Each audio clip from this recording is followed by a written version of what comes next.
여러분, 저는 오늘 그 사람은 이 돈의 그 이해관계에 따라 움직인다, 이거에 대해서 얘기를 해보려고 합니다. 다시, 사람들은 자기의 돈의 이해관계에 따라 움직일 수밖에 없다, 그 얘기를 합니다. 먼저 이 얘기를 하기에 앞서서 저한테 그거에 대해서 물어보는 사람이 있더라고요. 예를 들면, 야, 에이트밋이 홍성자이를 왜 사냐? 이상하다. 인구가 10만도 안 돼. 뭐 9만에서 10만 정도 되는 시도 아닌 군인데 홍성자이를 왜 산 거야? 아무리 자유라고 해도 이걸 왜 산 거야? 라고 물어봤을 때 답답하죠. 어쨌든 사람마다 각각의 사정이 있지만 저는 두 가지로 먼저 볼 것 같아요. 첫 번째, 분양권이죠. 분양권은 말 그대로 처음에 친노세가 발생이 안 됩니다. 뭐 인지세 이런 건 발생이 되겠지만, 그리고 재산세.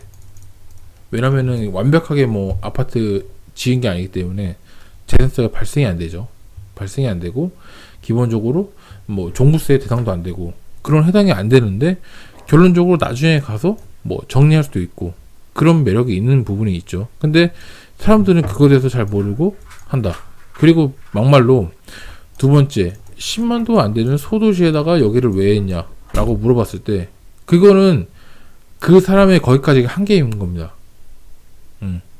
그러니까 마치 사람들이 막 공식을 세운 것 마냥, 뭐 지방 도시는 인구가 30만 이상이 뭘 해야 되고, 아파트는 1000세대 이상 있어야 되고, 지하철 여기랑 가까워야 되고, 뭐가 어떻게 되고 뭐가 되고, 그냥 어쨌든 간에 그렇게 맞춰서 하려고 하면 결론적으로 그렇게 맞는 단지가 있잖아요. 그러면 또 안 되는 핑계 된다.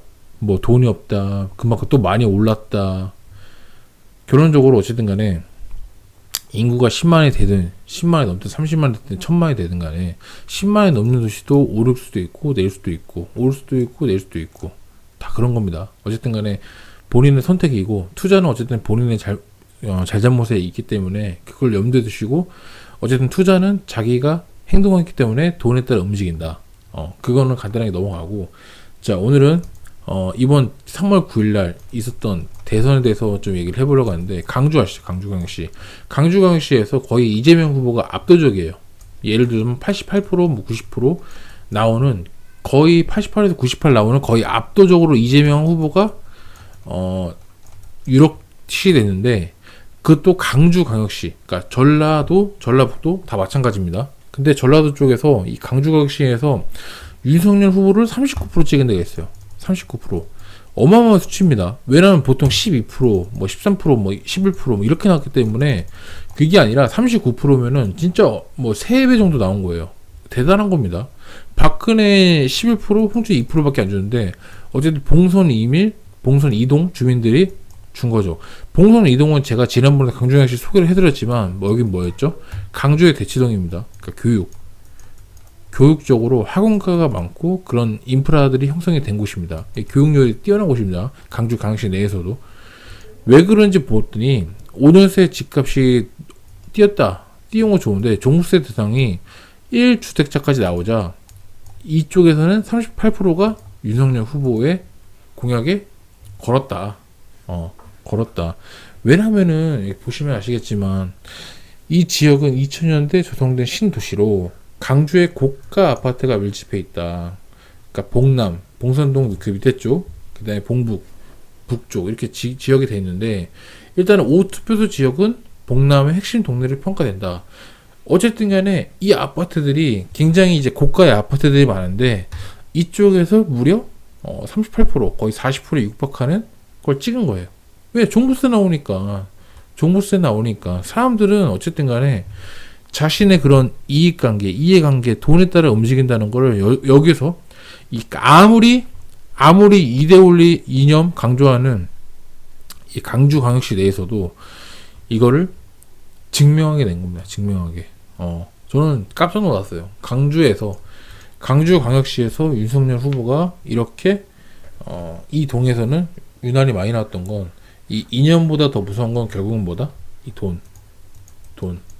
이 돈의 흐름은 역시 무시할 수가 없다. 사람들은 자신의 이익관계, 돈에 대는 것은 당연히 거스를 수 없고 그거에 맞춰서 따라갈 수밖에 없다. 여러분들은 이 점을 꼭 기억해 주셨으면 좋겠습니다. 이 점을 기억해 주셨으면 좋겠습니다. 사람마다 각기 상황이 달라요. 상황이 다른데 그 상황에 맞게끔 어떻게 투자하는 것도 하나의 전략이고 되게 굉장히 좋은 방법이라고 생각을 합니다. 분양권 자체의 그 매력이 있습니다, 여러분. 그리고 일반적으로 전세 끼고 사는 것도 매력이 있고, 상가도 매력이 있고, 뭔가가 지식산업선에도 매력이 있고, 그만큼 다 매력이 있는 겁니다. 거기에 발맞춰서 자신의 그런 소신과 뭐가 있다고 하면 맞춰서 발맞춤을 하는 거죠. 어쨌든 간에 돈의 움직임, 사람들의 욕심, 사람들의 욕망이 어디로 흘러가는가, 그게 과연 돈의 흐름까지 연결이 되는가까지를 봤을 때 돈의 흐름을 같이 연결해서 보는 게 저는 굉장히 중요하다고 생각합니다.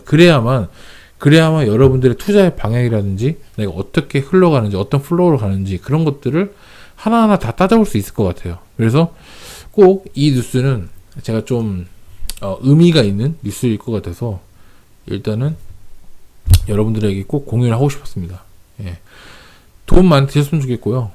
여러분들 투자에 대해서 진짜 고민 많이 해봤으면 좋겠어요. 저도 맨날 고민해요.